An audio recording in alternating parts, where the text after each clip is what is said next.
ತಂದು ಕೊಟ್ಟಿದ್ದಾರೆ.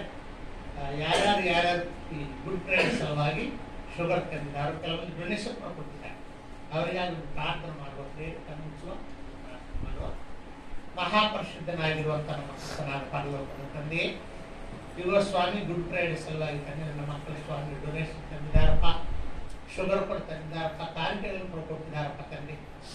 ಯಾರ್ಯಾರು ತಂದೆ ಮತ್ತು ಗುಡ್ ಫ್ರೈಡೆ ಸಲುವಾಗಿ ತ್ಯಾಗ ಮಾಡಿದ್ದಾರೆ ಸ್ವಾಮಿ, ಅವರೆಲ್ಲರನ್ನ ಆಶೀರ್ವಾದ ಮಾಡಪ್ಪ. ಎಷ್ಟು ತ್ಯಾಗ ಮಾಡಿದಾರಪ್ಪ ಅಷ್ಟು 100 ಪಟ್ಟು ಅವ್ರಿಗೆ ಆಶೀರ್ವಾದ ಮಾಡಪ್ಪ. ಭೂಲೋಕದಲ್ಲಿದ್ದಂಥ ಕ್ರೈಸ್ತರೆಲ್ಲರೂ ಕೂಡ ತಂದೆ ನಾಳೆ ಶುಕ್ರವಾರದಲ್ಲಿ ಗುಡ್ ಫ್ರೈಡೆ ತಂದೆ ಆಚರಣೆ ಮಾಡುತ್ತಿರುವಾಗ ಸ್ವಾಮಿ, ನಾವು ಕೂಡ ಒಂದು ಚಿಕ್ಕ ಹಿಂಡಾಗಿ ತಂದೆ ಆ ದಿನದಲ್ಲಿ ಗುಡ್ ಫ್ರೈಡೆ ಆಚರಣೆ ಮಾಡಿದ್ದೇವೆ ತಂದೆ. ನಮ್ಮ ಸಭೆಗೆ ಸಂಬಂಧಪಟ್ಟ ಪ್ರತಿಯೊಬ್ಬರು ಕೂಡ ಆ ದಿನ ಬರ್ಬೇಕಪ್ಪ, ಎಲ್ಲರೂ ಕೂಡ ತಂದೆ ಚುಟ್ಟಿ ಮಾಡ್ಕೊಂಡು ಆ ದಿನ ತಂದು ಬರ್ಬೇಕಪ್ಪ, ಉಪವಾಸದಿಂದ ಬರ್ಬೇಕಪ್ಪ. ಇದೊಂದು ಅದ್ಭುತ ಮಾಡ್ಬೇಕು ತಂದೆ. ಈ ಕಾಣಿಕೆಗಳನ್ನು ಕೊಟ್ಟಿದ್ದವರನ್ನು, ಡೊನೇಷನ್ ಕೊಟ್ಟಿದ್ದವರನ್ನು, ಶುಗರ್ ಕೊಟ್ಟಿದ್ದವರನ್ನು ತಂದೆ ಸಮೃದ್ಧಿಯಾಗಿ ಆಶೀರ್ವಾದ ಮಾಡಬೇಕು. ನಮ್ಮ ರಕ್ಷಕರು ನಮ್ಮ ಕರ್ತನಾಗಿರುವಂತ ಯೇಸುವಿನ ನಾಮದಲ್ಲಿ ಬೇಡುತ್ತೇವೆ ಸ್ವಾಮಿ. ಸರಿ ಪ್ರಿಯರೇ, ನಾವು ದೇವರ ವಾಕ್ಯಕ್ಕೆ ಬರುತ್ತಾ ಇದ್ದೇವೆ. ಈ ದಿನ ತೆಲುಗಿನಲ್ಲಿ ನಾವು ಒಂದು ಪದ ಇದೆ. ಈ ಹಬ್ಬ, ಇದು ಕ್ರೈಸ್ತರ ಹಬ್ಬದ ದಿನ. ಈ ದಿನ ಮಕ್ಕಳಾದಿವಾರ ಅಂತ ಹೇಳುತ್ತೇವೆ ತೆಲುಗಿನಲ್ಲಿ, ಕನ್ನಡದಲ್ಲಿ ಗರಿಗಳ ಹಬ್ಬ ಅಂತ ಹೇಳುತ್ತೇವೆ. ಈ ದಿನ ಗರಿಗಳ ಹಬ್ಬ, ಇಂಗ್ಲಿಷ್ನಲ್ಲಿ ಪಾನ್ಸಂಗ್ ಅಂತ ಹೇಳುತ್ತೇವೆ.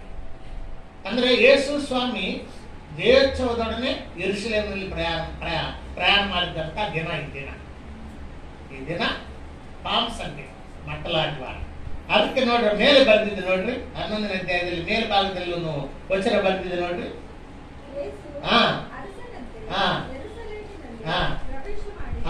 ಯೇಸು ಅರಸನಂತೆ ಯೆರೂಸಲೇಮಿನಲ್ಲಿ ಪ್ರವೇಶ ಮಾಡಿ. ಯೇಸು ಸ್ವಾಮಿ ಜೊತೆಲಿ 100 ಮಂದಿ ಜೈ ಜೈಕಾರ ಹಾಕುತ್ತಾ ಯೇಸುವಿಗೆ ಜಯ, ಮೆಸ್ಸಿಯಾಗೆ ಜಯ ಅಂತೇಳಿ, ದಾವೀದರ ಮಗನಿಗೆ ಜಯ ಅಂತೇಳಿ ಕೂಗುತ್ತಾ ಗರಿಗಳನ್ನು ಕೈಯಲ್ಲಿ ಇಟ್ಕೊಂಡು ಆ ಯೆರೂಸಲೇಮಿಗೆ ಹೋಗಿದ್ದಂತ ದಿನ ಈ ದಿನ ಗರಿಗಳ ಹಬ್ಬ, ಪಾಮ್ ಸಂಡೆ. ಆದ್ದರಿಂದ ಕ್ರಿಸ್ತನ ಪ್ರಿಯರೇ, ಯಾವ ರೀತಿ ಯೆರೂಸಲೇಮಿನಲ್ಲಿ ಯೇಸು ಸ್ವಾಮಿ ಪ್ರಯಾಣ ಮಾಡಿದ್ದಾನೆ, ಪ್ರವೇಶ ಮಾಡಿದ್ದಾನೆ ಅನ್ನುವಂಥದ್ದನ್ನ ಈ ಆದಿತ್ಯವಾರದಲ್ಲಿ ನಾವು ಧ್ಯಾನ ಮಾಡ್ತಾ ಇದ್ದೇವೆ. ಬೇರೆ ಯೇಸು ಸ್ವಾಮಿ ಮಾಡಿರುವಂತಹ ಪ್ರತಿಯೊಂದು ಅದ್ಭುತದಲ್ಲಿ ಕೂಡ ಒಂದು ಪರಮಾರ್ಥವಿದೆ, ಆಧ್ಯಾತ್ಮಿಕವಾದಂತ ಕೆಲವು ಸತ್ಯಗಳಿವೆ. ಅದರಿಂದ ಈಗ ನಾವು ಓದ್ಕೊಂಡಿರುವಂತ ಈ ವಾಕ್ಯ ಭಾಗದಲ್ಲಿ ಕೂಡ ಆಧ್ಯಾತ್ಮಿಕವಾದಂತಹ ಸತ್ಯಗಳಿರುತ್ತೆ. ಮೇಲ್ಮೇಲೆ ಓದುತ್ತಾ ಹೋದ್ರೆ ಒಂದು ವಿಷಯ ನಮ್ಗೆ ಗೊತ್ತಾಗ್ತದೆ, ಒಂದು ಸನ್ನಿವೇಶ ಗೊತ್ತಾಗ್ತದೆ. ಆದ್ರೆ ಆ ಸನ್ನಿವೇಶದಲ್ಲಿ ಆಧ್ಯಾತ್ಮಿಕವಾದಂತಹ ರಹಸ್ಯಗಳು ಕೂಡ ಇರ್ತವೆ.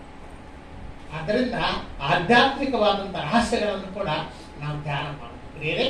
ಇದನ್ನ ನಾವು 1ನೇ ವಚನ ಓದಿಕೊಳ್ಳೋಣ. 11:1. ಅವರು ಯೆರೂಸಲೇಮಿಗೆ ಸಮೀಪಿಸಿ ಎಣ್ಣೆ ಮರಗಳ ಗುಡ್ಡದ ಬಳಿಯಲ್ಲಿ ಬೆಥಾನ್ಯಕ್ಕೂ ಬಂದಾಗ ಆತನು ತನ್ನ ಶಿಷ್ಯರಲ್ಲಿ ಇಬ್ಬರನ್ನು ಕರೆದು ನಿಮ್ಮೆದುರಿಗಿರುವ ಹಳ್ಳಿಗೆ ಹೋಗಿರಿ, ಅದರೊಳಗೆ ಸೇರುತ್ತಿರುವಾಗಲೇ ಅಲ್ಲಿ ಕಟ್ಟಿರುವ ಒಂದು ಕತ್ತೆ ಮರಿಯನ್ನು ಕಾಣುವಿರಿ. ಯೇಸು ಸ್ವಾಮಿ ಯೆರೂಸಲೇಮಿಗೆ ಹೋಗುತ್ತಿದ್ದಾನೆ. ಇದು ಲಾಸ್ಟ್ ಜರ್ನಿ ಅಂತೇಳಿ, ಅಂದ್ರೆ ಆಮೇಲೆ ಯೇಸು ಸ್ವಾಮಿ ಜೀವಂತವಾಗಿರುವುದಿಲ್ಲ. ಯೆರೂಸಲೇಮಿಗೆ ಹೋಗ್ತಾನೆ, ಯೆರೂಸಲೇಮಿನಲ್ಲಿ ಕೊಲ್ಲಲ್ಪಡ್ತಾನೆ. ಅದಕ್ಕಾಗಿ ಕೊನೆ ಪ್ರಯಾಣ, ಯೆರೂಸಲೇಮಿಗೆ ಕೊನೆ ಪ್ರಯಾಣ. ನಿಮಗಾಗ್ಲಿ ನಮಗಾಗ್ಲಿ ನಾವು ಯಾವ್ದಾದ್ರು ಒಂದು ಊರಿಗೆ ಹೋಗುತ್ತಿರುವಾಗ ಇದು ಕೊನೆ ಪ್ರಯಾಣ ಅಂತ ಗೊತ್ತಾದ್ರೆ ಏನಾಗ್ತೀವಿ, ಏನ್ ಮಾಡ್ತೀವಿ, ಎಲ್ಲ ಹಿಂದೆ ನೋಡ್ಕೋದು. ಇನ್ನು ಮುಂದೆ ನಾವು ಬರೋದಲ್ಲ ಇಲ್ಲಿಗೆ, ಎಲ್ಲ ಹಿಂಭಾಗದಲ್ಲಿ ಆ ಕಡೆ ಈ ಕಡೆ ಎಲ್ಲ ನೋಡ್ಕೊಂಡು, ಯಾಕಂದ್ರೆ ಈಗ ಹೋಗ್ತಾ ಇದ್ವಿ, ಈಗ ಮತ್ತೆ ವಾಪಸ್ ಬರುದಿಲ್ಲ ಅಂತೇಳಿ ಹಿಂದಿನ ವಿಷಯಗಳನ್ನ, ಹಿಂದೆ ಯಾರಿದ್ದಾರೋ ಅವರನ್ನ, ಆ ಮರಗಳನ್ನೆಲ್ಲ ನೋಡ್ಕೊಳ್ತೀವಿ. ಯೇಸು ಸ್ವಾಮಿ ಕೂಡ ಗೊತ್ತಿದೆ, ಯೇಸು ಸ್ವಾಮಿಗೆ ಇದು ನನ್ನ ಕೊನೆ ಪ್ರಯಾಣ, ಯೆರೂಸಲೇಮಿಗೆ ಹೋಗ್ತಾ ಇದ್ದೀನಿ. ಆ ಯೆರೂಸಲೇಮಿನಲ್ಲಿ ನನ್ನನ್ನ ಕೊಂದು ಬಿಡ್ತಾರೆ, ಅನ್ಯಾಯವಾಗಿ ನನ್ನ ಮೇಲೆ ಅಪವಾದಗಳನ್ನು ಹಾಕುತ್ತಾರೆ, ನನ್ನನ್ನು ಸಿಲುಬಿಗೆ ಹಾಕುತ್ತಾರೆ, ಅಲ್ಲಿ ನನ್ನನ್ನು ಕೊಂದು ಬಿಡ್ತಾರೆ ಅನ್ನುವಂಥದ್ದು ಯೇಸು ಸ್ವಾಮಿ ಚೆನ್ನಾಗಿ ಗೊತ್ತಿದೆ. ಯಾಕಪ್ಪ ಅಂತ ಹೇಳಿದ್ರೆ, ಯೇಸು ಸ್ವಾಮಿ ಮೊದಲೇ ಆತನು ಬಂದಿದ್ದೇ ಈ ಕಾರ್ಯಕ್ಕಾಗಿ, ಈ ಭೂಲೋಕಕ್ಕೆ ಬಂದಿದ್ದೇ ಆ ಕಾರ್ಯಕ್ಕಾಗಿ. ಆದರೆ ಪ್ರಿಯರೇ, ಒಂದು 6 ದಿನಗಳ ಹಿಂದೆ, ಅಂದ್ರೆ ಸುಮಾರು ಯೇಸು ಸ್ವಾಮಿ ಆ ಸಿಲುಬೆ ಹಾಕಲ್ಪಟ್ಟಕ್ಕಿಂತ ಮುಂಚೆ 6 ದಿನಗಳ ಹಿಂದೆ ಮೋಶೆನು ಏಲಿಯಾನು ಯೇಸು ಸ್ವಾಮಿ ಕಂಡು ಬರ್ತಾರೆ. ಮೋಶೆ ಅಂದ್ರೆ ಯಾರು? ಯೇಸು ಸ್ವಾಮಿಗಿಂತ ಹಿಂದಿನ ಕಾಲದಲ್ಲಿ 1500 ವರ್ಷಗಳ ಕಾಲದಲ್ಲಿ ಆತನು ಜೀವಂತವಾಗಿದ್ದಂತ ಒಬ್ಬ ಪ್ರವಾದಿ, ದೇವರ ಸೇವಕರು. ಏಲಿಯಾ ಅಂದ್ರೆ ಅರುಪಡ ದೇವರ ಸೇವಕರು, ಒಬ್ಬ ಪ್ರವಾದಿನೇ. ಯೇಸು ಸ್ವಾಮಿಗಿಂತ ಹಿಂದಿನ ಕಾಲದಲ್ಲಿ 800 ವರ್ಷಗಳ ಹಿಂದಿನ ಕಾಲದಲ್ಲಿ ಆತನೊಬ್ಬ ಪ್ರವಾದಿ. 1500 ವರ್ಷಗಳ ಹಿಂದಿನ ಕಾಲದಲ್ಲಿದ್ದವರು ಮೋಶೆ, 800 ವರ್ಷಗಳ ಕಾಲ ಹಿಂದಿನ ಕಾಲದಲ್ಲಿದ್ದವರು ಏಲಿಯ. ಇವರು ಪರಲೋಕದಲ್ಲಿದ್ದಾರೆ. ಆ ಪರಲೋಕದಲ್ಲಿದ್ದಂಥ ಇಬ್ಬರು ವ್ಯಕ್ತಿಗಳು ಯೇಸು ಸ್ವಾಮಿ ದರ್ಶನ ಪಡ್ತಾರೆ. ಒಂದು ಬೆಟ್ಟದ ಮೇಲೆ ಹೋಗ್ತಾರೆ ಯೇಸು ಸ್ವಾಮಿ, ರೂಪಾಂತರ ಬೆಟ್ಟ ಅಂತ ಹೇಳುತ್ತೀವಿ. ಆ ಬೆಟ್ಟದ ಮೇಲೆ ಹೋದಾಗ ಆ ಬೆಟ್ಟದ ಮೇಲೆ ಇವರಿಬ್ಬರು ಕಾಣಿಸ್ಕೊಳ್ತಾರೆ. ಯೇಸು ಗೊತ್ತಿದೆ, ಯಾಕಂದ್ರೆ ಪರಲೋಕದಲ್ಲಿದ್ದು ಆತ ಯೇಸು ಸ್ವಾಮಿ, ಅವ್ರಿಗಿಂತ ಮುಂಚಿನಿಂದ ಆತ ಯೇಸು ಸ್ವಾಮಿ. ಅವ್ರ ಪರಿಚಯ ಯೇಸು ಮೊದಲೇ ಗೊತ್ತಿದೆ. ಆವಾಗ ಅವರು ಬಂದು ಯೇಸು ಸ್ವಾಮಿ ತಿಳಿಸುತ್ತಾರೆ ಯೆರೂಸಲೇಮಿನಲ್ಲಿ ಯಾವ ರೀತಿ ಆತನ ಕೊಲ್ಲಲ್ಪಡ್ತಾನೆ, ಯಾವ ರೀತಿ ಆತನ ಅರೆಸ್ಟ್ ಮಾಡುತ್ತಾರೆ, ಯಾವ ರೀತಿ ಮೊಲೆಗಳನ್ನು ಹೊಡೆಯುತ್ತಾರೆ, ಯಾವ ರೀತಿ ಮುಳ್ಳಿನ ಕೆರೆಗೆ ಹೊಡುತ್ತಾರೆ, ಯಾವ ರೀತಿ ಕೊರಡೆಗಳಿಂದ ಚಾಕುಗಳಿಂದ ಹೊಡಿತಾರೆ, ಯಾವ ರೀತಿ ಉಗುಳುತ್ತಾರೆ, ಅವಮಾನ ಪಡಿಸ್ತಾರೆ. ಇವೆಲ್ಲವನ್ನು ಕೂಡ ಈ ಏಲಿಯ ಮತ್ತು ಮೋಶೆ ಇವರಿಬ್ಬರು ಬಂದು ಯೇಸು ಸ್ವಾಮಿ ತಿಳಿಸಿದ್ದಾರೆ. ಆದ್ದರಿಂದ ಯೇಸು ಸ್ವಾಮಿ ತಲೆಯೊಳಗೆ ಅವೆಲ್ಲ ಇದ್ದೇ ಇರ್ತವೆ. ಅವ್ರು ಹೇಳಿದ ಸುಳ್ಳಲ್ಲ. ಒಂದು ದರ್ಶನ ಬಂತು, ಅದೊಂದು ದೇವರ ಕನಸು ಬಂತು ಅಂತ ಹೇಳಿದ್ರೆ ಆ ದರ್ಶನ ಕನಸಲ್ಲಿ ತಿರುಗ್ತಾ ಇರ್ತದೆ. ಯಾವಾಗಲೂ ನಮ್ಮ ಮೈಂಡಲ್ಲಿ ತಿರುಗ್ತಾ ಇರ್ತದೆ. ನನಗೆ 30 ವರ್ಷಗಳ ಹಿಂದೆ ದೇವರೊಂದು ದರ್ಶನ ಕೊಟ್ಟಿದ್ದ. 30 ವರ್ಷಗಳ ಹಿಂದೆ ಏನಪ್ಪ ದರ್ಶನ ಅಂತ ಹೇಳಿದ್ರೆ, ಆ ದರ್ಶನದಲ್ಲಿ ದೇವರು ಮಾತಾಡ್ತಾರೆ, ಎಲ್ಲ ವರದಾನಗಳು ನಿನ್ನ ಜೀವನದಲ್ಲಿ ಕಾಣಬರ್ತವೆ ಅಂತ ಹೇಳ್ತಾರೆ. ಎಲ್ಲ ವರದಾನಗಳು ನಿನ್ನ ಜೀವನದಲ್ಲಿ ಕಾಣಬರ್ತವೆ, ಅವು ಕಾರ್ಯರೂಪದಲ್ಲಿ ಬರುತ್ತವೆ ಅಂತ ಹೇಳ್ತಾರೆ. ಈ 30 ವರ್ಷಗಳಿಂದ ಕೂಡ ನನ್ನ ಮೈಂಡಲ್ಲಿ ಅದು ಕೂತ್ಬಿಟ್ಟು ಪ್ರತಿ ದಿನ ಅದನ್ನ ಬರ್ತಾ ಇರ್ತದೆ. ದೇವ್ರಿಗೆ ಹೇಳಿದ್ದಾನೆ, ಒಂದಾನೊಂದು ದಿನದಲ್ಲಿ ದೇವ್ರು ಹೇಳಿದ್ದಾನೆ, ಸುಳ್ಳಲ್ಲ, ಅದು ಸುಳ್ಳು ಆಗುದಿಲ್ಲ, ಹೇಳಿದ್ದಾನೆ, ಸುಳ್ಳು ಆಗುದಿಲ್ಲ. ಈಗಾಗಲೇ ಕೆಲವು ವರದಾನ ಕೆಲಸ ಮಾಡ್ತಾ ಇದೆ, ನಮ್ಗೆಲ್ಲರೂ ಗೊತ್ತಿದೆ. ಈಗಾಗಲೇ ಕೆಲವು ವರದಾನಗಳು ಕೆಲಸ ಮಾಡ್ತಾ ಇದೆ. ಆದ್ರೆ ದೇವ್ರು ಹೇಳಿದ್ದೀರಪ್ಪ ಅಂತ ಹೇಳಿದ್ರೆ ಎಲ್ಲ ವರದಾನಗಳು ತಕ್ಕ ಸಮಯದಲ್ಲಿ ನಿನ್ನ ಸೇವೆಯಲ್ಲಿ ಕಾಣ ಬರ್ತವೆ. ಅದು ಮೈಂಡಲ್ಲಿ ತಿರುಗ್ತಾ ಇರ್ತದೆ. 30 ವರ್ಷಗಳು ತಿರುಗ್ತಾ ಇದೆ. ಅದು ಸುಳ್ಳು ಆಗುದಿಲ್ಲ, ಸುಳ್ಳು ಆಗುದಿಲ್ಲ, ಸುಳ್ಳು ಆಗುದಿಲ್ಲ, ಈಡೇರ್ತದೆ ಅಂತ ಹೇಳಿ ಮೈಂಡಲ್ಲಿ ತಿರುಗ್ತಾ ಇರ್ತದೆ. ಅದೇ ರೀತಿ ಯೇಸು ಸ್ವಾಮಿಗೆ ಮೋಶೆ ಮತ್ತು ಏಲಿಯ ಕಂಡು ಬಂದು ಹೇಳಿದ್ದಾರೆ, ಯೆರೂಸಲೇಮಿನಲ್ಲಿ ಈ ರೀತಿ ಆಗ್ತದೆ, ನನ್ನನ್ನು ಬಂಧಿಸ್ತಾರೆ, ನನ್ನನ್ನು ಹೊಡೆಯುತ್ತಾರೆ, ಮೊಲೆಗಳನ್ನು ಚುಚ್ಚುತ್ತಾರೆ, ಮುಳ್ಳಿನ ಕಿರೀಟ ಬಿಡುತ್ತಾರೆ, ಚಾಬುಕಿನಿಂದ ಹೊಡಿತಾರೆ, ಈ ರೀತಿ ನನ್ನನ್ನು ಕೊಂದು ಬಿಡ್ತಾರೆ ಅಂತ ಹೇಳಿ ಏಲಿಯ ಮತ್ತು ಮೋಶೆ ಯೇಸು ಸ್ವಾಮಿ ಹೇಳಿದಾಗ ಅವೆಲ್ಲ ಯೇಸು ಸ್ವಾಮಿ ಮೈಂಡಲ್ಲಿ ಕೂತ್ಬಿಟ್ರೆ. ಅವೆಲ್ಲ ಗೊತ್ತಿದೆ. ಈಗ ನಾನು ಯೆರೂಸಲೇಮಿಗೆ ಹೋಗ್ತಾ ಇದ್ದೀನಿ, ಈಗ ಮತ್ತೆ ವಾಪಸ್ ಬರ್ತದೆ, ಅದು ಲಾಸ್ಟ್ ದಿನ ಅಂತ ಹೇಳಿ ಯೇಸು ಸ್ವಾಮಿ ಮನಸ್ಸಲ್ಲಿ ಮೊದಲೇ ಗೊತ್ತಾಗುತ್ತೆ. ಸರ್ ಪ್ರಿಯರೇ, ಇಲ್ಲಿ ನಾನೊಂದು ವಿಷಯವನ್ನು ಹೇಳೋದಕ್ಕೆ ಇಷ್ಟಪಡ್ತಾ ಇದ್ದೀನಿ ಪ್ರಿಯರೇ. ಯೆರೂಸಲೇಮ್ ಅಂದ್ರೆ ಇಸ್ರಾಯೇಲ್ ದೇಶಕ್ಕೆ ರಾಜಧಾನಿ.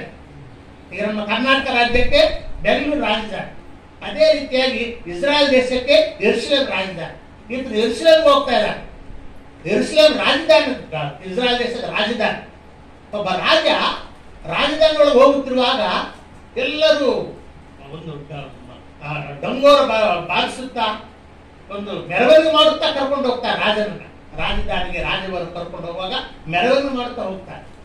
ಯೇಸು ಸ್ವಾಮಿಯನ್ನು ಕೂಡ ಒಬ್ಬ ರಾಜನಂತೆ, ಅರಸನಂತೆ ಯೆರೂಸಲೇಮ್ಗೆ ಹೋಗ್ತಾರೆ, ರಾಜಧಾನಿಗೆ ಹೋಗ್ತಿಲ್ಲ, ತನ್ನ ರಾಜಭವನಕ್ಕೆ ಹೋಗ್ತಾರೆ. ಅದು ಇಲ್ಲಿ ಬರೆದಿದ್ದ ಪ್ರೇರೆ. ಆದ್ರೆ ಈ ಯೆರೂಸಲೇಮ್ ಅನ್ನುವಂಥದ್ದು ಯಾವಾಗಿತ್ತಪ್ಪ ಅಂತ ಹೇಳಿದ್ರೆ ಪ್ರೇರೆ ಒಂದು ಆಧ್ಯಾತ್ಮಿಕವಾದಂಥ ರಹಸ್ಯ ನಮ್ಗೆ ಹೇಳುತ್ತಾ ಇದೆ. ಅದಕ್ಕಿಂತ ಹಿಂದಿನ ಕಾಲದಲ್ಲಿ ಯೇಸು ಸ್ವಾಮಿ ಭೂಮಿ ಮೇಲೆ ಬರುವುದಕ್ಕಿಂತ ಮುಂಚೆ ಹಿಂದಿನ ಕಾಲದಲ್ಲಿ ಯೇಸು ಸ್ವಾಮಿನೇ ಆದಿ ಸಂಭೂತನಾಗಿ ಮೆಲ್ಕಿಸೆದಕನಾಗಿ ಆ ದೇಶದಲ್ಲಿ ಬಂದಿದ್ದ. ಇಸ್ರಾಯೇಲ್ ದೇಶದಲ್ಲಿ ಮೋರಿಯ ಪರ್ವತದಲ್ಲಿ ಬಂದಿದ್ದ. ಬಹಳಷ್ಟು ವರ್ಷಗಳ ಹಿಂದೆ ಯೇಸು ಸ್ವಾಮಿ ಮೆಲ್ಕಿಸೆದಕ ಯೇಸು ಸ್ವಾಮಿ. ಆ ಮೆಲ್ಕಿಸೆದಕನನ್ನು ದೇವಕುಮಾರ ಅಂತ ಬಂದ ಎಬ್ರಿ ಪತ್ರಿಕೆಯಲ್ಲಿ. ಮೆಲ್ಕಿಸೆದಕನ ಯಾರು? ದೇವಕುಮಾರನಂತೆ. ಯೇಸು ಸ್ವಾಮಿ ದೇವಕುಮಾರ. ಗೋತ್ರ ವಚನವನ್ನ ಎಬ್ರಿದವರಿಗೆ ಬರೆದ ಪತ್ರಿಕೆ 7ನೇ ಅಧ್ಯಾಯದಲ್ಲಿ ಮಾತು ಬರೆದಿದೆ. ಆ ಮೆಲ್ಕಿಸೆದಕನ ದೇವಕುಮಾರ ಓದ್ಕೊಳ್ಳೋಣ. ಎಬ್ರಿದವರಿಗೆ ಬರೆದ ಪತ್ರಿಕೆ 7ನೇ ಅಧ್ಯಾಯ 1ನೇ ವಚನದಿಂದ ಹೋದ್ರೆ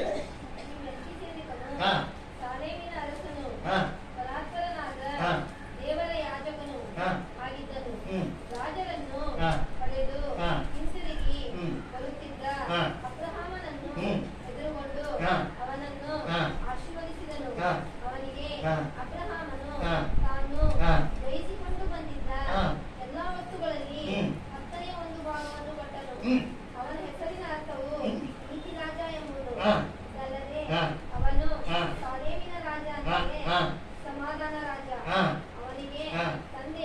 ತಂದೆಯು ತಾಯಿಯು ವಂಶಾವಳಿಯು ಇಲ್ಲ. ಜನ್ಮದ ಆರಂಭವು ಆಯುಷ್ಯದ ಅಂತ್ಯವೂ ಇಲ್ಲ. ಅವನು ದೇವರ ಮಗನಿಗೆ ದೇವರ ಮಗನಿಗೆ ಸಮಾನ ಮಾಡಲ್ಪಟ್ಟಿದ್ದಾರೆ. ಆ ಮೆಲ್ಕಿಸೆದಕನು ದೇವರ ಮಗನಿಗೆ ಸಮಾನಂತೆ. ಮತ್ತೆ ಯೇಸು ಸ್ವಾಮಿ ಯಾರು? ದೇವರ ಮಗ. ಆ ಮೆಲ್ಕಿಸೆದಕನೇ ಯೇಸು ಸ್ವಾಮಿ, ಯೇಸು ಸ್ವಾಮಿನೇ ಮೆಲ್ಕಿಸೆದಕ. ಅಂದ್ರೆ ಹಳೆ ಒಡಂಬಡಿಕೆ ಕಾಲದಲ್ಲಿ ಮೆಲ್ಕಿಸೆದಕನ ರೂಪದಲ್ಲಿ ಬಂದಿದ್ದಾನೆ ಯೇಸು ಸ್ವಾಮಿ. ಮೆಲ್ಕಿಸೆದಕನ ರೂಪದಲ್ಲಿ ಬಂದು ಯೆರೂಸಲೇಮನ್ನು ಕಟ್ಟಿಸಿದ್ದು ಈ ಮೆಲ್ಕಿಸೆದಕನೇ ರಾಜ. ಆ ದಿನಗಳಲ್ಲಿ ನಾನು ಮೊದಲೇ ಹೇಳಿದ್ದೀನಿ, ಆ ನೋಹನ ಕಾಲದಲ್ಲಿ ಅಜಾನುಭಾವುಗಳಂತ ಜನರಿದ್ದರು ಅಂತೇಳಿ ಹೇಳಿ ನೆಪೀಲಿಯರ್ ಅಂತಿದ್ರು. ನೆಪೀಲಿಯರ್ ಅಂದ್ರೆ ಬಹಳ ಬಲಶಾಲಿಗಳು, ಎತ್ತರವಾದಂತ ವ್ಯಕ್ತಿಗಳು, ಬಲಶಾಲಿಗಳಂತ ವ್ಯಕ್ತಿಗಳು ಆ ದಿನಗಳಲ್ಲಿ ಇದ್ದರು ನೋಹನ ಕಾಲದಲ್ಲಿ. ಆ ಕಾಲದಲ್ಲಿಯೇ ಈ ಮೆಲ್ಕಿಸೆದಕನು ಅಲ್ಲಿ ಬಂದಿದ್ದು ಮೋರಿಯಾ ಪರ್ವತದ ಬಳಿ. ಈ ಯೆರೂಸಲೇಮನ್ನು ಕಟ್ಟಿಸಿದ್ದು ಕೂಡ ಮೆಲ್ಕಿಸೆದಕನೇ. ಈ ಯೆರೂಸಲೇಮಿನ ಪಟ್ಟಣವನ್ನು ಕಟ್ಟಿಸಿದ್ದು ಮೆಲ್ಕಿಸೆದಕನ ಕ್ರಿಯೆ. ಆತ ರಾಜ. ಆ ಯೆರೂಸಲೇಮ್ ಪಟ್ಟಣಕ್ಕೆ ರಾಜ ಮೆಲ್ಕಿಸೆದಕ, ಸಮಾಧಾನದ ರಾಜ, ನೀತಿ ರಾಜ, ಶಾಲೇಮಿನ ರಾಜ. ಶಾಲೇಮ್ ಅಂತ ಹೆಸರಾಗ್ತಂದೆ. ಯೆರೂಸಲೇಮ್ಗೆ ಶಾಲೇಮ್ ಅಂತ ಹೆಸರಿದೆ. ಯೆರೂಸಲೇಮ್ಗೆ ಶಾಲೇಮ್ ಅಂತ ಹೆಸರು. ಈ ಯೆರೂಸಲೇಮ್ ಪಟ್ಟಣವನ್ನು ಕುರಿತು ನಾವು ಸ್ವಲ್ಪ ಹೇಳಬೇಕಾಗುತ್ತದೆ. ಬೆಟ್ಟದ ಮೇಲೆ ಕಟ್ಟಲ್ಪಟ್ಟ, ಬೆಟ್ಟದ ಮೇಲೆ ಅರ್ಧ ಭಾಗ ಇದೆ, ಬೆಟ್ಟದ ಕೆಳಗೆ ಅರ್ಧ ಭಾಗ ಇದೆ. ಬೆಟ್ಟದ ಮೇಲೆ ಅಂದ್ರೆ ಮೋರಿಯಾ ಪರ್ವತ. ಆ ಯೆರೂಸಲೇಮ್ ಕಟ್ಟಲ್ಪಟ್ಟಿದ್ದು ಮೋರಿಯಾ ಪರ್ವತ. ಆ ಮೋರಿಯಾ ಪರ್ವತದ ಮೇಲೆ ಅಬ್ರಹಾಮನ ಇಸಾಕನನ್ನು ಬಲಿ ಕೊಟ್ಟಿದ್ದಂತ ಸ್ಥಳ. ಮೋರಿಯಾ ಪರ್ವತ ಅಬ್ರಹಾಮನ ಇಸಾಕನನ್ನು ಬಲಿ ಕೊಟ್ಟಿದ್ದಂತ ಸ್ಥಳ. ಕೆಳಭಾಗದಲ್ಲಿ ಶಾಲೇಮ್ ಅಂತ ಪಟ್ಟಣವನ್ನ ಈ ಮೆಲ್ಕಿಸೆದಕನು ಕಟ್ಟಿಸಿದ್ದಾರೆ. ಮೇಲ್ಭಾಗದಲ್ಲಿ ಮೋರಿಯಾ ಪರ್ವತ. ಈ ರೀತಿ ಅಲ್ಲಿ ಅಬ್ರಹಾಮನು ಆ ಕಾಲದಲ್ಲಿ, ಅದಕ್ಕಿಂತ ಸ್ವಲ್ಪ ಹಿಂದಿನ ಕಾಲದಲ್ಲಿ ಈ ಮೆಲ್ಕಿಸೆದಕನು ಆ ಯೆರೂಸಲೇಮ್ ಪಟ್ಟಣವನ್ನು ಕಟ್ಟಿಸಿದಾಗ್ತದೆ. ಇಸಾಕನು ಕನ್ಯೆಯನ್ನು ಕೇಳುತ್ತಾನೆ. ಆ ಮೋರಿಯಾ ಪರ್ವತದ ಮೇಲೆ ಹೋಗುತ್ತಿರುವಾಗ, ಅಪ್ಪ ಕೈಯಲ್ಲಿ ಕತ್ತಿ ಇದೆ, ಬೆಂಕಿ ಇದೆ, ಬಲಿ ಕೊಡ್ಲಿಕ್ಕೆ ಕತ್ತಿ ಇದೆ, ಮತ್ತು ಯಜ್ಞ ಮಾಡ್ಲಿಕ್ಕೆ ಬೆಂಕಿ ಇದೆ, ಮತ್ತು ಕುರಿಯಲ್ಲಿ ಕುರಿ ಬೇಕಲ್ಲ, ಕುರಿಯಲ್ಲಿ ಅಂತೇಳಿ ಇಸಾಕನು ಕೇಳುತ್ತಾನೆ. ಅವಾಗ ಅಬ್ರಹಾಮನ ಅಂತಾನೆ, ದೇವ್ರು ನೋಡ್ಕೊಡ್ತಾನೆ ಬಾರಪ್ಪ, ನೀನು ಚಿಂತೆ ಮಾಡಬೇಡ, ಆ ದೇವ್ರು ನೋಡ್ಕೊಡ್ತಾನೆ ಬಾ ಅಂತೇಳಿ ಕರ್ಕೊಂಡು ಹೋಗ್ತಾನೆ. ಅದಕ್ಕಾಗಿ ಆ ಬಲಿ ಕೊಡುತ್ತಿರುವಾಗ ದೇವರು ನಿಲ್ಲಿಸ್ತಾನೆ. ಆಮೇಲೆ ಒಂದು ಟಗರು ಸಿಗ್ತದೆ. ಆ ಇಸಾಕನ ಬದಲಿ ಆ ಟಗರನ್ನು ಬಲಿ ಕೊಡ್ತಾನೆ. ಅದಕ್ಕಾಗಿ ಆ ಸ್ಥಳಕ್ಕೆ ಯೆಹೋವ ಈರೆ ಅಂತ ಹೆಸರು ಬಂದಿದೆ. ಯೆಹೋವ ಈರೆ, ಈರೆ ಈರೆ ಅಂತೇಳಿ. ಸರಿ, ಈರೆ ಅನ್ನುವಂತ ಆ ಸ್ಥಳದಲ್ಲಿ ಈಗ ವರ್ಷ ಹೋಗ್ತಾರೆ. ಆ ಜಾತ್ರೆಯಲ್ಲಿ ಹೋಗಿ ಅಲ್ಲಿ ಹಬ್ಬ ಮಾಡ್ತಾರೆ. ಈಗ ದಾಂಡೆಲಪ್ಪ ಜಾತ್ರೆಗೆ ಎಲ್ಲ ಕಡೆ ಜಾತ್ರೆ ಬಂದು ಜಾತ್ರೆ ಮಾಡ್ತಾರೆ ವರ್ಷಕ್ಕೊಮ್ಮೆ. ಅದೇ ರೀತಿಯಾಗಿ ಅಬ್ರಹಾಮನ ಇಸಾಕನನ್ನು ಬಲಿ ಕೊಟ್ಟಿದ್ದಂತ ಸ್ಥಳದಲ್ಲಿ ವರ್ಷ ಹಬ್ಬ ನಡೀತದೆ. ಯೆಹೋವ ಈರೆ ಅಂತ ಸ್ಥಳ, ಈರೆ. ಆ ಈರೆ ಎಂಬ ಸ್ಥಳಕ್ಕೆ ಬೆಟ್ಟದ ಮೇಲೆ ಹೋಗಿ ಇವರು ಜಾತ್ರೆ ಮಾಡ್ತಾರೆ, ಇಸ್ರಾಯೇಲರೆಲ್ಲರೂ ಕೂಡ. ಅದಕ್ಕಾಗಿ ಈರೆ ಈರೆ ಈರೆ ಅಂತ ಅದಕ್ಕೆ ಹೆಸರು ಬಂದಿದೆ. ಯೆಹೋವ ಈರೆ, ಯೆಹೋವ ಈರೆ ಅನ್ನುವಂಥ ಸ್ಥಳ ಬಂದಿದೆ, ಆ ಹೆಸರು ಬಂದ್ಬಿಟ್ಟಿದೆ. ಆ ಬೆಟ್ಟದ ಕೆಳಗಡೆ ಶಾಲೇಮ್ ಪಟ್ಟಣವನ್ನು ಕಟ್ಟಿಸಿದ್ದಾರೆ ಮೆಲ್ಕಿಸೆದಕನು. ಇದು ಪಟ್ಟಣ ಬೆಳೀತಾ ಬೆಳೀತಾ ಬೆಳೀತಾ ಬೆಳೀತಾ ಬೆಳೀತಾ ಹೋಗಿ ಆ ಈರೆ ಎಂಬ ಪಟ್ಟಣ, ಈ ಶಾಲೇಮ್ ಎಂಬ ಪಟ್ಟಣ ಎರಡು ಮಿಕ್ಸ್ ಆಗಿದೆ. ಬೆಳೆದಿದೆ, ಊರು ಬೆಳೆದಿದೆ. ಈ ಹುಬ್ಳಿ ಧಾರವಾಡ ಎರಡು ಮಿಕ್ಸ್ ಆಗಿಬಿಟ್ಟ, ಎರಡು ಮಿಕ್ಸ್ ಆಗಿ ಒಂದೇ ಪಟ್ಟಣ ಆಗಿಬಿಟ್ಟು.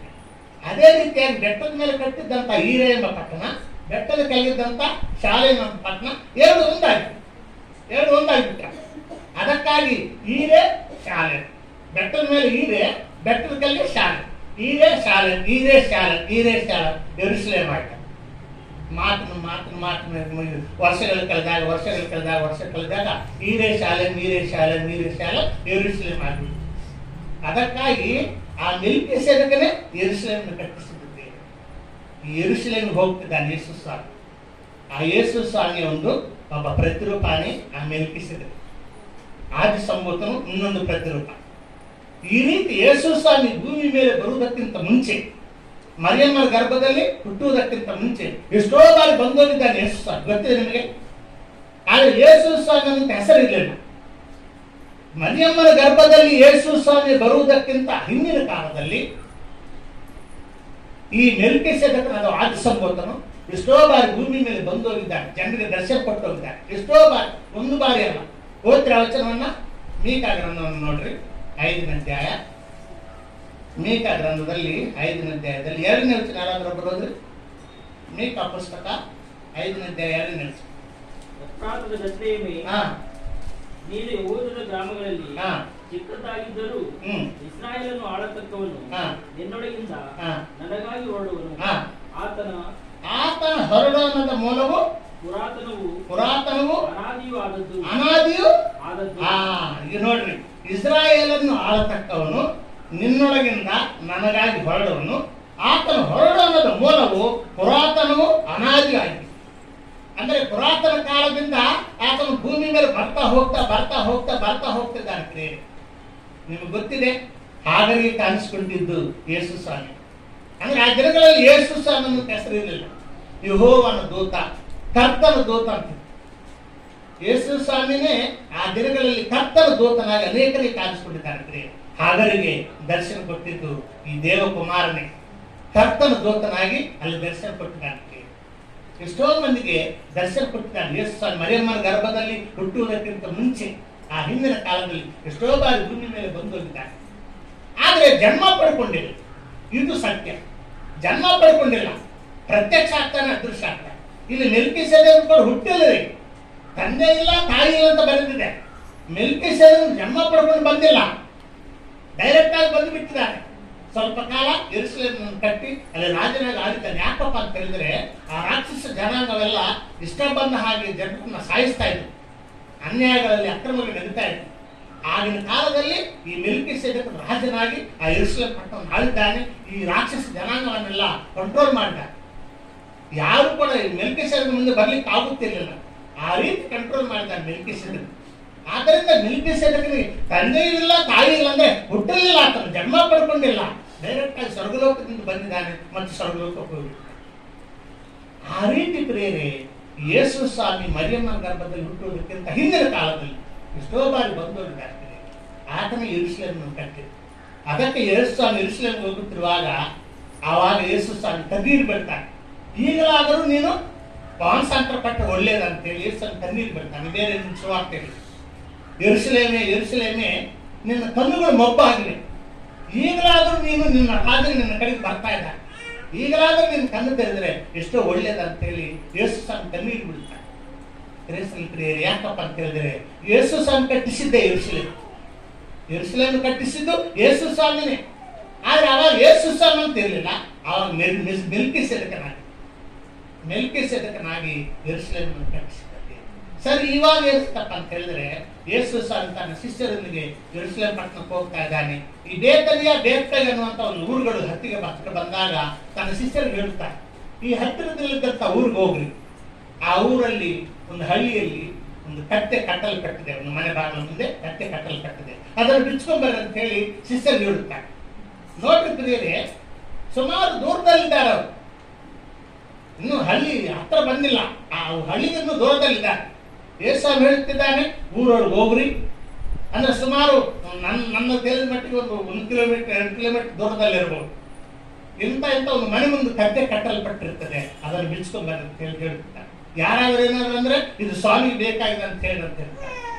ನೋಡ್ರಿ, ಯೇಸು ಸ್ವಾಮಿಗೆ ಜ್ಞಾನವಾಕ್ಯ ಎಂಬ ವರದಾನ ಕೊಡಿದೆ. ಎಲ್ಲ ವರದಾನಗಳು ಯೇಸು ಸ್ವಾಮಿ ಇದ್ದರು. ಪ್ರತಿಯೊಂದು ವರದಾನ ಬೈಬಲಿನಲ್ಲಿ ಎಷ್ಟೊಂದು ವರದಾನಗಳಿದ್ದಾವೆ, ಎಲ್ಲ ವರದಾನಗಳು ಯೇಸು ಸ್ವಾಮಿಗೆ. ಆ ಸಮಯ ಬಂದಾಗ ಅದನ್ನು ಉಪಯೋಗ ಮಾಡ್ತಾರೆ. ಈಗ ಹಳ್ಳಿಗೆ ಹೋಗುತ್ತಿದ್ದಾನೆ, ಸುಮಾರು 2 ಕಿಲೋಮೀಟರ್ 3 ಕಿಲೋಮೀಟರ್ ದೂರದಲ್ಲಿದ್ದಾನೆ. ಒಂದು ಮನೆಯಿಂದ ಕಟ್ಟೆ ಕಾಣಿಸ್ತಾ ಇದೆ ಯೇಸು ಸ್ವಾಮಿ. ಒಂದು ಮನೆ ಮುಂದೆ ಕಟ್ಟೆ ಕಟ್ಟಲ್ಪಟ್ಟಿದೆ, ಅದು ಕಾಣಿಸ್ತಾ ಇದೆ ಯೇಸು ಸ್ವಾಮಿ.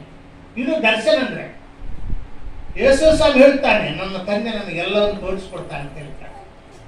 ಒಂದು ಕಟ್ಟೆ ಸುಮಾರು 3 ಕಿಲೋಮೀಟರ್ 4 ಕಿಲೋಮೀಟರ್ ದೂರದಲ್ಲಿದ್ದಂತ ಆ ಹಳ್ಳಿ ಇದೆ, ಬೇತ್ಫಗೆ ಎಂಬ ಹಳ್ಳಿ ಇದೆ. ಆ ಹಳ್ಳಿ ಒಂದು ಮನೆ ಒಂದು ಕಟ್ಟೆ ಕಟ್ಟಲ್ಪಟ್ಟಿದ್ದನ್ನ ಯೇಸು ಸ್ವಾಮಿ ಕಣ್ಣಿಗೆ ಕಾಣಿಸ್ತಾನೆ.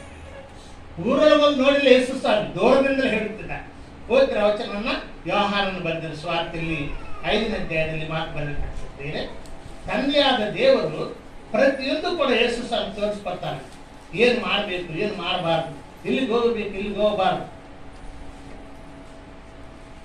20ನೇ ವಚನ 5:20 ಯೋಹಾನನ ಸುವಾರ್ತೆ 5:20. ಮಗನ ಮೇಲೆ ಮಮತೆ ಇಟ್ಟು ತಾನು ಮಾಡುವವಳೆನ್ನೆಲ್ಲ ಅವನಿಗೆ ತೋರಿಸುತ್ತಾನೆ. ಇದಲ್ಲದೆ ಇವುಗಳಿಗಿಂತ ದೊಡ್ಡ ಕೆಲಸಗಳನ್ನು ಅವನಿಗೆ ತೋರಿಸುವನು. 8:26 ಅದೇ ಯೋಹಾನ ಸುವಾರ್ತೆ 8:26.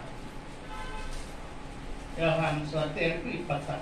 ನಿಮ್ಮ ವಿಷಯವಾಗಿ ಮಾತಾಡುವುದಕ್ಕೂ ನಿಮ್ಮ ಮೇಲೆ ತೀರ್ಪು ಮಾಡುವುದಕ್ಕೂ ಅನೇಕ ಸಂಗತಿಗಳು ನನಗುಂಟು.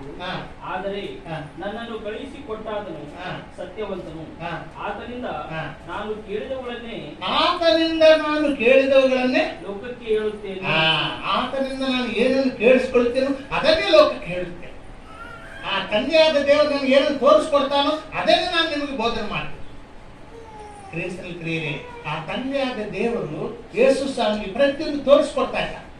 ಇಲ್ಲಿ ಹೋಗ್ಬೇಕು, ಇಲ್ಲಿ ಹೋಗ್ಬಾರ್ದು, ಏನು ಮಾಡ್ಬೇಕು, ಏನು ಮಾಡಬಾರ್ದು.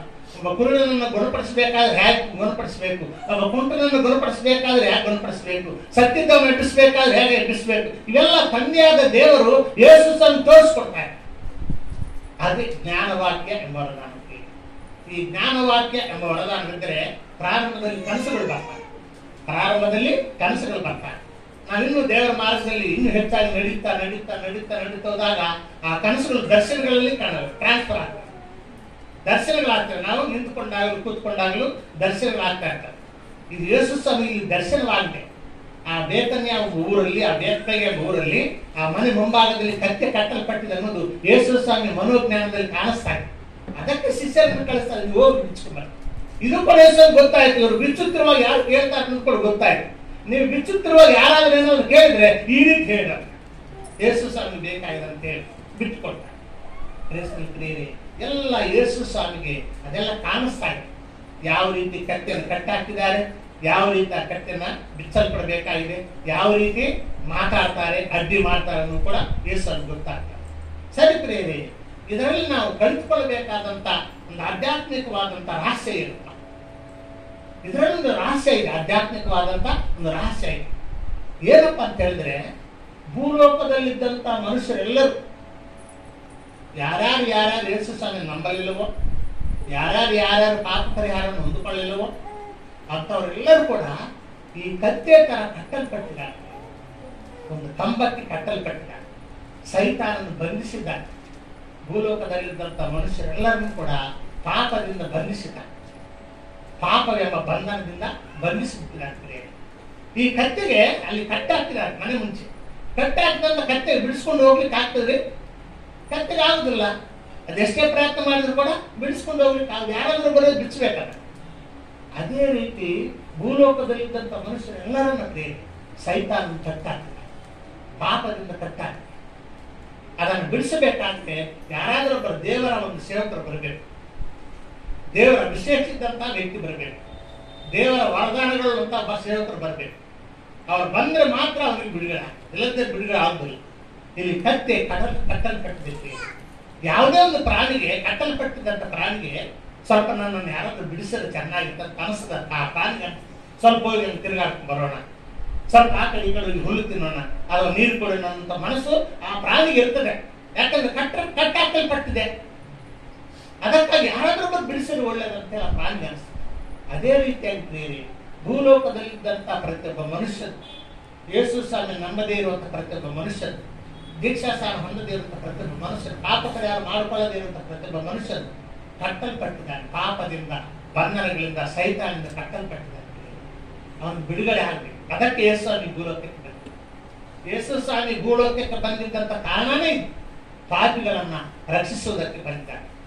ಪಾಪಿಗಳನ್ನ ಬಂಧನದಿಂದ, ಪಾಪದಿಂದ ಬಿಡುಗಡೆ ಮಾಡುವುದಕ್ಕಾಗಿ ಯೇಸು ಸ್ವಾಮಿ ಬಂದಿದ್ದ.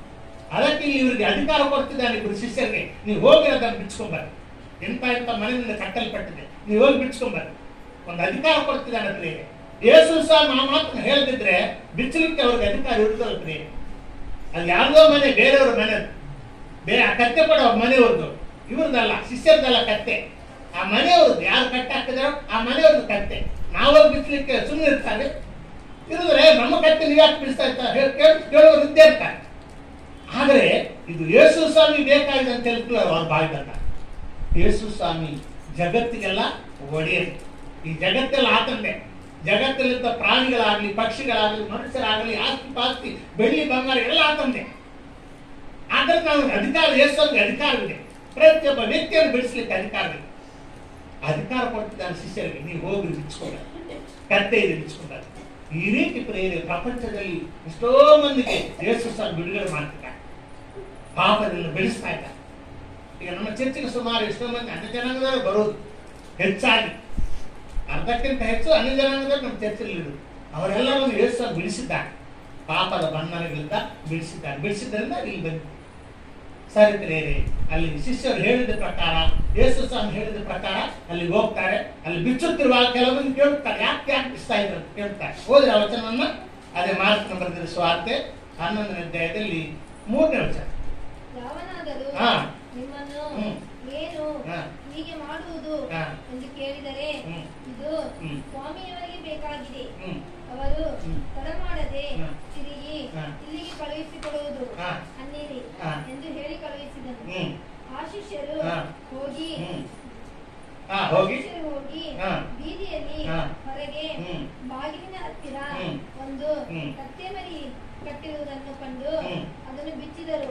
ಅಲ್ಲಿ ನಿಂತಿದ್ದವರಲ್ಲಿ ಕೆಲವರು ಈ ಮರಿಯನ್ನು ಬಿಚ್ಚಿ ಏನ್ ಮಾಡುತ್ತೀರಿ ಎಂದು ಅವರನ್ನು ಕೇಳಿದಕ್ಕೆ ಯೇಸು ಹೇಳಿದಂತೆ ಅವರು ಹೇಳಿದಾಗ ಆ ಜನರು ತೆಗೆದುಕೊಂಡು ಹೋಗಬಿಡಿಸಿದರು. ಯೇಸು ಸ್ವಾಮಿ ಆ ಸೇವಕರಿಗೆ, ಆ ಶಿಷ್ಯರಿಗೆ ಒಂದು ಅಧಿಕಾರ ಕೊಟ್ಟಿದ್ದಾರೆ. ಒಬ್ಬ ವ್ಯಕ್ತಿಯನ್ನ ಪಾಪದಿಂದ ಬಿಡುಗಡೆ ಮಾಡಬೇಕಾದ್ರೆ ಬಿಡಿಸುವಂತ ವ್ಯಕ್ತಿಗೆ ಅಧಿಕಾರ ಇರಬೇಕು, ದೇವರು ಕೊಟ್ಟಂತ ಅಧಿಕಾರ ಇರಬೇಕು. ದೇವರು ಕೊಟ್ಟಂತ ಅಧಿಕಾರ ಇಲ್ಲದಿದ್ದರೆ ಬಿಡಿಸಲಿಕ್ಕೆ ಆಗುದಿಲ್ಲ. ಸುಮ್ಮನೆ ವಾಕ್ಯ ಹೇಳುವುದು ಬೇರೆ, ವಾಕ್ಯೋಪದೇಶ ಮಾಡಿದ ಪಟ್ಟಿಗೆ ಎಲ್ಲ ವರದಾನಗಳಿಗೆ ತಿಳ್ಕೊಳ್ಬಾರ್ದು.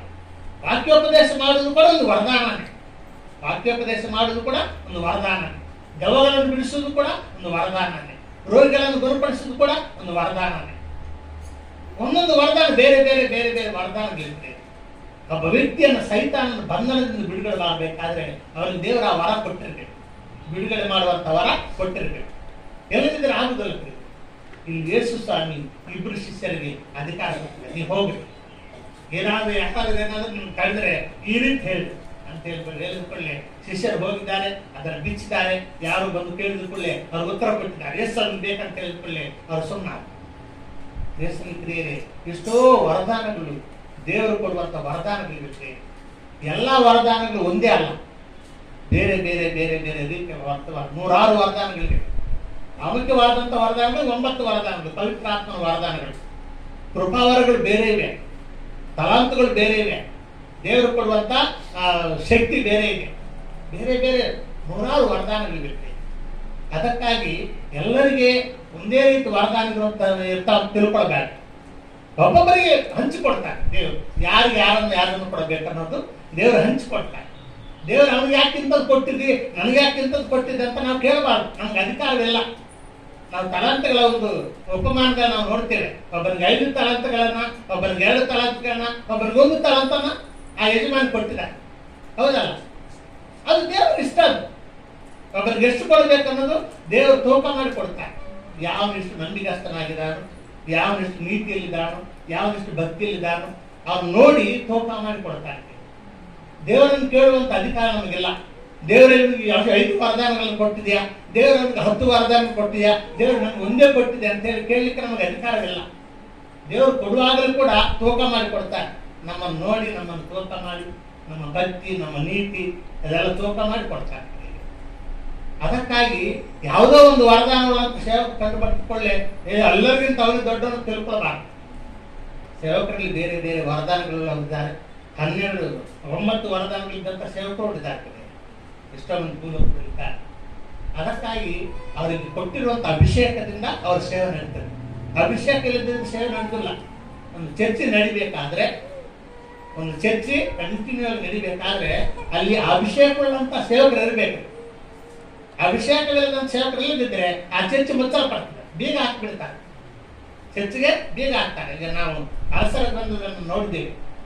ಒಂದೊಂದು ಕಾಲದಲ್ಲಿ ಯೆರೂಸಲೇಮ್ ದೇವಾಲಯಕ್ಕೆ ಬೀಗ ಹಾಕ್ಬಿಡ್ತಾರೆ. ಯಾಕಂದ್ರೆ ಅಭಿಷೇಕವಲ್ಲಂತ ವ್ಯಕ್ತಿಗಳು ಇರಲಿಲ್ಲ ಅಲ್ಲಿ. ಅದೇ ರೀತಿಯಾಗಿ ಕ್ರಿಯೆ ಒಬ್ಬ ಚರ್ಚೆ ನಡಿಬೇಕಾದ್ರೆ ಅಭಿಷೇಕದಂತ ವರದಾನಗಳಂತ ಸೇವಕರಿದ್ರೆ ಆ ಚರ್ಚೆ ನಡೀತಾ ಸರಿ ಪ್ರಿಯರೇ. ಇಲ್ಲಿ ವರದಾನಗಳನ್ನ ಯೇಸು ಸ್ವಾಮಿ ಶಿಷ್ಯರು ಕೊಟ್ಟಿದ್ದಾನೆ. ಅವರು ಆ ಕತ್ತೆಯನ್ನ ಬಿಡಿಸ್ಕೊಂಡು ಬರ್ತಾರೆ. ಕತ್ತೆಯನ್ನು ಬಿಡಿಸ್ಕೊಂಡ್ ಬಂದ ನಂತರ ಯೇಸು ಸ್ವಾಮಿ ಅದ್ರ ಮೇಲೆ ಕೂತಿದ್ದ, ಕತ್ತೆ ಮೇಲೆ. ನೋಡ್ರಿ, ಎಲ್ಲಾದರೂ ಬೇರೆ ಬೇರೆ ದೇವರುಗಳನ್ನ ನಾವು ನೋಡ್ತೀವಿ, ಫೋಟೋಗಳು, ಕೆಲವೊಂದು ಹಿಂದೂ ದೇವರುಗಳನ್ನ ನಾವು ಅವರನ್ನ ಹೀಯಾಳಿಸ್ತಾ ಇಲ್ಲ, ಅವರ ನಂಬಿಕೆಗಳು ಇರಲಿ, ನಮಗೇನು ಬೇಜಾರಿಲ್ಲ. ಆದರೆ ನಾವು ನೋಡ್ತೇವೆ ಕೆಲವು ಚಿತ್ರಗಳಲ್ಲಿ, ಒಬ್ಬ ದೇವರು ಸಿಂಹದ ಮೇಲೆ ಕೂತ್ಕೊಂಡ ಹಾಗೆ, ಇನ್ನೊಬ್ಬ ದೇವರು ಹುಲಿ ಮೇಲೆ ಕೂತ್ಕೊಂಡ ಹಾಗೆ, ಇನ್ನೊಬ್ಬ ದೇವರು ಬೇರೆ ಬೇರೆ ಬ್ರಹ್ಮಾಂಡವಾದಂಥ ಗರ್ಜಿಸುವಂಥ ಜಂತುಗಳ ಮೇಲೆ ಕೂತ್ಕೊಂಡ ಹಾಗೆ ನಾವು ಕೆಲವು ಚಿತ್ರಗಳು ನೋಡ್ತೇವೆ. ಒಳ್ಳೆಯದು ಇರಲಿ, ಅವ್ರ ನಂಬಿಕೆಗೆ ನಾವು ಒಪ್ಕೊಳ್ತೇವೆ. ಆದರೆ ಯೇಸು ಸ್ವಾಮಿ ಆ ರೀತಿ ಯಾವುದಾದ್ರು ಸಿಂಹದ ಮೇಲೆ ಕೂತ್ಕೊಂಡಾಗಲಿ, ಹುಲಿ ಮೇಲೆ ಕೂತ್ಕೊಂಡು ಬಂದ ಹಾಗಾಗಲಿ, ಆನೆ ಮೇಲೆ ಕೂತ್ಕೊಂಡು ಬಂದ ಹಾಗಾಗಲಿ, ಅಥವಾ ಕುದುರೆ ಮೇಲೆ ಕೂತ್ಕೊಂಡು ಬಂದಾಗ ಆ ರೀತಿ ಇಲ್ಲ, ಕತ್ತೆ ಮೇಲೆ ಕೂತ್ಕೊಂಡು ಬರ್ತಾರೆ. ಇದು ಒಂದು ಪ್ರತ್ಯೇಕವಾದಂಥ ಒಂದು ಚಿತ್ರ ಇದು. ಕತ್ತೆ ಮೇಲೆ ಕೂತ್ಕೊಂಡು ಬರೋದು. ಯೆರೂಸಲೇಮಿಗೆ ಹೋಗುತ್ತಿರುವಂತ ರಾಜ, ಯೆಹೂದ್ಯರ ರಾಜ, ದೇವಕುಮಾರ ಅನ್ನುವಂತನು ಒಂದು ಕತ್ತೆ ಮೇಲೆ ಕುಳಿತುಕೊಂಡು ಬರ್ತಿದ್ದಾನೆ. ಪ್ರತ್ಯೇಕವಾದಂಥ ದೃಶ್ಯ ಇದು, ಕಾಮನ್ ಆದಂಥ ದೃಶ್ಯ ಅಲ್ಲ. ಒಬ್ಬರು ಮೋಟರ್ ಬೈಕ್ ಮೇಲೆ ಹೋಗ್ತಿದ್ದಾರೆ ಅಂದ್ರೆ ಅದೇ ನಮಗೆಲ್ಲರೂ ಗೊತ್ತಿರುವಂತ ವಿಷಯ, ಬೈಕ್ ಮೇಲೆ ಹೋಗ್ತಿದ್ದಾನಂತೆ. ಆದ್ರೆ ಅದೇ ವ್ಯಕ್ತಿ ಗಾಳಿಯಲ್ಲಿ ತೇಲಾಡ್ತಾ ಹೋಗ್ತಿದ್ದಾನೆ ಅಂದ್ರೆ ಅದು ಪ್ರತ್ಯೇಕವಾದದ್ದು, ಸ್ಪೆಷಲ್ ಅದು. ಆಶ್ಚರ್ಯ ಆಯ್ತು, ಅವನು ಗಾಳಿಯಲ್ಲಿ ಹೋಗ್ತಿದ್ದಾನೆ, ಗಾಳಿಯಲ್ಲಿ ಹಂಗೆ ನೋಡ್ಕೊಂಡು ಹೋಗ್ತಿದ್ದಾನೆ ಅಂತ ಹೇಳಿ ನಾವು ಆಶ್ಚರ್ಯಕರವಾಗಿ ನೋಡ್ತೇವೆ. ಯೇಸು ಸ್ವಾಮಿ ಆ ರೀತಿ ಕುದುರೆ ಮೇಲೆ ಕೂತ್ಕೊಂಡಿಲ್ಲ, ಒಂಟೆ ಮೇಲೆ ಕೂತ್ಕೊಂಡಿಲ್ಲ, ಸಿಂಹದ ಮೇಲೆ ಕೂತ್ಕೊಂಡಿಲ್ಲ, ಹುಲಿ ಮೇಲೆ ಕೂತ್ಕೊಂಡಿಲ್ಲ, ಕತ್ತೆ ಮೇಲೆ ಕೂತ್ಕೊಂಡಿದ್ದಾರೆ. ಯಾಕಕ್ಕಾಗಿ ಕೂತ್ಕೊಂಡಿದ್ದಾರಪ್ಪ ಅಂತ ಹೇಳಿದ್ರೆ ಅದರಲ್ಲಿ ಕೂಡ ಒಂದು ರಹಸ್ಯ ಇರುತ್ತೆ. ಸುಮಾರು ನೂರಾರು ವರ್ಷಗಳ ಹಿಂದೆ ಒಬ್ಬ ಪ್ರವಾದಿ ಹೇಳಿದ್ದಾನೆ, ಆ ಕ್ರಿಸ್ತನು ಬಂದಾಗ ಕತ್ತೆ ಮೇಲೆ ಕುಳಿತುಕೊಂಡು ಯೆರೂಸಲೇಮಿಗೆ ಹೋಗ್ತಾನೆ ಅಂತೇಳಿ ಬರೆದು ಬಿಟ್ಟಿದ್ದಾನೆ. ಜನರೆಲ್ಲ ಕಾಯ್ತಾ ಇದ್ರು, ಕ್ರಿಸ್ತರು ಬರ್ತಾನಂತೆ, ದೇವಕುಮಾರನು ಬರ್ತಾನಂತೆ. ಆ ದೇವಕುಮಾರನು ಬಂದಾಗ ನಾವು ಹೇಗೆ ಗುರುತಿಸುವುದು, ಮನುಷ್ಯನಾಗಿ ಬರ್ತಾನೆ, ಗುರುತಿಸುವುದು ಹೇಗೆ ಅಂತೇಳಿ ಜನರೆಲ್ಲ ಕಾಯ್ತಾ ಇದ್ರು. ಹೇಗೆ ನಾವು ಗುರುತಿಸ್ಬೇಕಂತೆ. ಅದಕ್ಕಾಗಿ ದೇವರು ಆವಾಗ ಪ್ರವಾದಿಗಳಿಗೆ ತಿಳಿಸಿದ್ದಾನೆ. ಒಬ್ಬ ಪ್ರವಾದಿಗೆ ತಿಳಿಸಿದ್ದಾನೆ, ಆ ಕ್ರಿಸ್ತನು ಬಂದಾಗ ಬೆಟ್ಲೇನಲ್ಲಿ ಹುಟ್ಟುತ್ತಾನೆ ಅಂತ ಒಬ್ಬ ಪ್ರವಾದಿ ತಿಳಿಸಿದ್ದಾನೆ. ಆ ಕ್ರಿಸ್ತನು ಬಂದಾಗ ಕನ್ಯಕೆಗೆ ಹುಟ್ಟುತ್ತಾನೆ ಅಂತೇಳಿ ಇನ್ನೊಬ್ಬ ಪ್ರವಾದಿ ತಿಳಿಸಿದ್ದಾನೆ. ಆ ಕ್ರಿಸ್ತನು ಬಂದಾಗ ಆತನು ನನ್ನ ದೇವರೇ ನನ್ನನ್ನು ಯಾಕೆ ಕೈ ಬಿಟ್ಟೆ ಅಂತ ಹೇಳುತ್ತಾನೆ ಬಾಯಿಂದ ಅಂತೇಳಿ ಇನ್ನೊಬ್ಬ ಪ್ರವಾದಿ ಬರ್ತಿದ್ದಾನೆ. ಆ ಕ್ರಿಸ್ತನು ಬಂದಾಗ ಈ ರೀತಿ ಕತ್ತೆ ಮೇಲೆ ಕುಳಿತುಕೊಂಡು ಯೆರೂಸಲೇಮಿಗೆ ಹೋಗ್ತಾನೆ ಅಂತೇಳಿ ಇನ್ನೊಬ್ಬ ಪ್ರವಾದಿ ಬರ್ತಿದ್ದಾನೆ. ಓದ್ತಿರ ವಚನವನ್ನ, ಯೇಸು ಸ್ವಾಮಿ ಭೂಮಿ ಮೇಲೆ ಬಂದಾಗ ಕತ್ತೆ ಮೇಲೆ ಕುಳಿತುಕೊಂಡು ಹೋಗ್ತಾನೆ. ಜಕರ್ಯ ಪುಸ್ತಕ ನೋಡ್ರಿ, ಜಕರ್ಯ ಪುಸ್ತಕ 9ನೇ ವಚನ ಯಾರಾದರೂ ಬರೋದ್ರಿ?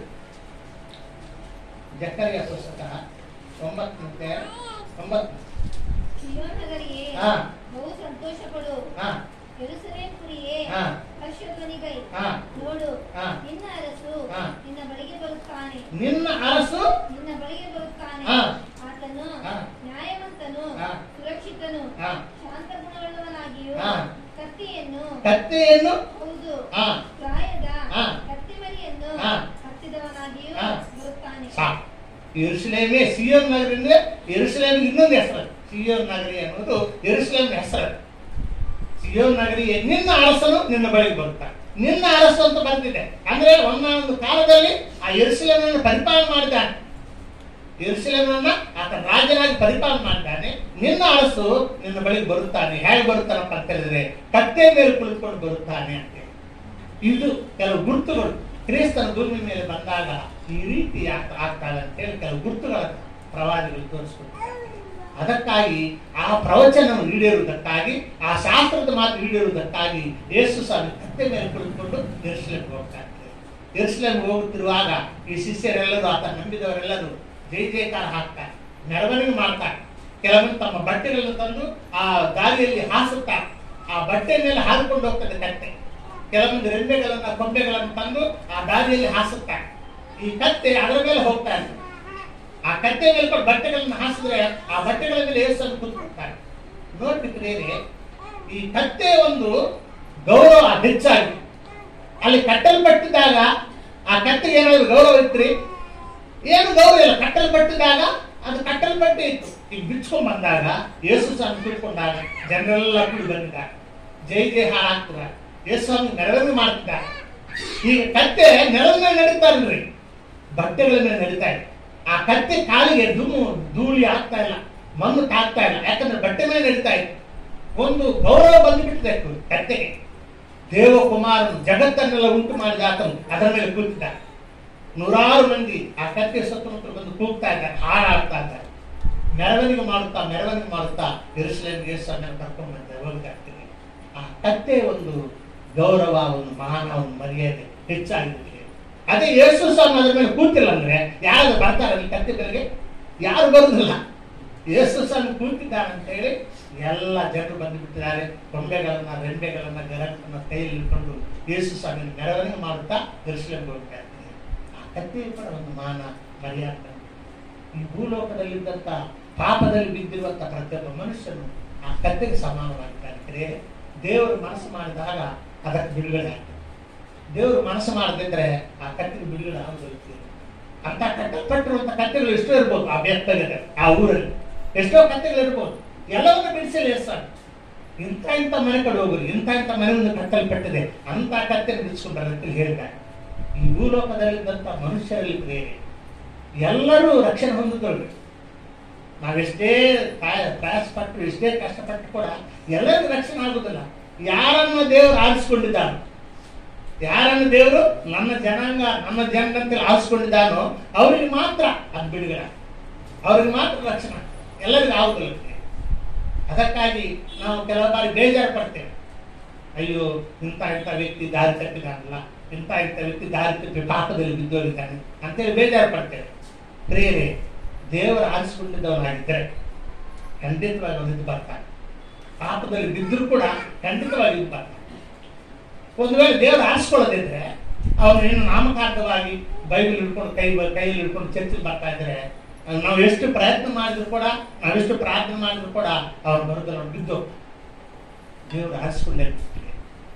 ನಾನು ನೋಡ್ತಾ ಇದ್ದೀನಿ ನನ್ನ ಜೀವನದಲ್ಲಿ ಕೆಲವು ಮಂದಿ ನಾನು ನೋಡ್ತಾ ಇದ್ದೀನಿ ಎಷ್ಟೋ ಒಳ್ಳೆ ಭಕ್ತರಾಗಿ ಜೀವಿಸದವ್ರು ಇದ್ದಾರೆ. ನಮ್ಮೂರಲ್ಲಿ ಒಬ್ಬರಿದ್ದಾರೆ, ಸಂಬಂಧಿಕರಲ್ಲಿ ಒಬ್ಬರಿದ್ದಾರೆ, ಒಳ್ಳೆ ಭಕ್ತಿ, ಬಾಲ್ಯಪ್ರಾಯದಿಂದ ಒಳ್ಳೆ ಭಕ್ತಿಯಲ್ಲಿ ಬೆಳೆದಿದ್ದಾರೆ. ಎಲ್ಲರಿಗಿಂತ ಮೊದಲಾಗಿ ಚರ್ಚಿಗೆ ಹೋಗುದು, ಎಲ್ಲರಿಗಿಂತ ಮೊದಲಾಗಿ ಬೈಬಲ್ ಓದುದು, ಎಲ್ಲರಿಗಿಂತ ಮೊದಲಾಗಿ ಹಾಡು ಎಷ್ಟೋ ಭಕ್ತಿಯಲ್ಲಿ ಬೆಳೆದಿದ್ದಾರೆ. ಈ ದಿನಗಳಲ್ಲಿ ನೋಡಿದ್ರೆ ಮಾಟ ಮಂತ್ರಗಳು ಸಿಕ್ಕಾಕೊಂಡು ಅವರಿಗೆ ಯಾರ್ಯಾರು ಕಾಡಿಸಬೇಕಂತ ಮನಸ್ಸು ಆಗ್ತದೋ ಅವರೆಲ್ಲರ ಮೇಲೆ ಮಾಟ ಮಂತ್ರ ಮಾಡ್ಲಿಕ್ಕೆ ಶುರು ಮಾಡಿರ್ತಾರೆ.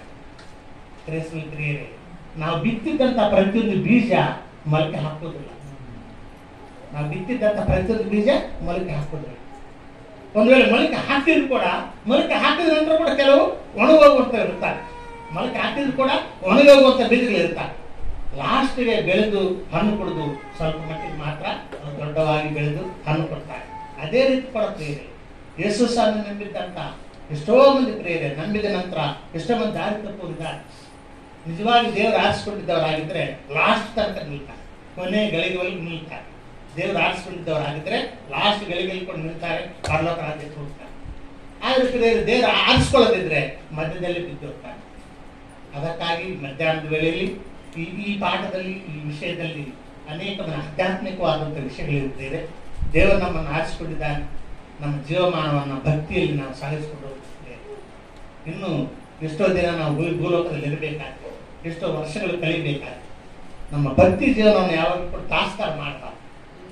ದೇವಾಲಯಕ್ಕೆ ಬರುವಂಥ ವಿಷಯ ಆಗಲಿ, ದೇವರನ್ನು ಪ್ರಾರ್ಥಿಸುವಂಥ ವಿಷಯವಾಗಲಿ, ದೇವರ ಕೆಲಸ ಮಾಡುವಂಥ ವಿಷಯಗಳಾಗಲಿ, ಅದರಲ್ಲಿ ನಾವು ತಾಸ್ಕಾರ ಮಾಡಬಾರ್ದು, ಹಿಂದೆ ಬೀಳಬಾರ್ದು. ನಾವು ಹಿಂದೆ ಬಿದ್ದರೆ ಸೈತಾನನ್ನು ತೊಳ್ಕೊಂಡು ಹೋಗ್ತಾನೆ. ಸೈತಾನ ನಮ್ಮನ್ನ ಕೈ ಹಿಡಿದು ಮತ್ತು ದಾರಿ ತಪ್ಪಿಸಿ ಮತ್ತೆ ಹೋಗಿ ಬಂಧಿಸಿಬಿಡ್ತಾನೆ. ಮತ್ತೆ ಇಲ್ಲಾದ್ರೂ ಕಂಡು ನಮ್ಮನ್ನು ಪಾಪದಲ್ಲಿ ಬಂಧಿಸಿಬಿಡ್ತಾನೆ. ಮತ್ತೆ ಅಲ್ಲಿಂದ ಬಿಡಿಸ್ಕೊಳ್ಬೇಕಾದ್ರೆ ಎಷ್ಟೋ ವರ್ಷಗಳು ಕಳೆದು ಹೋಗ್ತವೆ. ಆದ್ದರಿಂದ ಪ್ರಿಯರೇ, ಈ ಭೂಲೋಕದಲ್ಲಿ ಇರುವವರು ಕೂಡ ನಮ್ಮ ಭಕ್ತಿ ಜೀವನದಲ್ಲಿ ನಾವು ಮುಂದುವರಿಯೋಣ. ಆ ರೀತಿ ಮಾಡ್ಲಿಕ್ಕೆ ದೇವರು ನಮಗೆಲ್ಲರಿಗೂ ತನ್ನ ಕೃಪೆಯನ್ನು ಪ್ರಸಾದಿಸಲಿ. ದೇವರು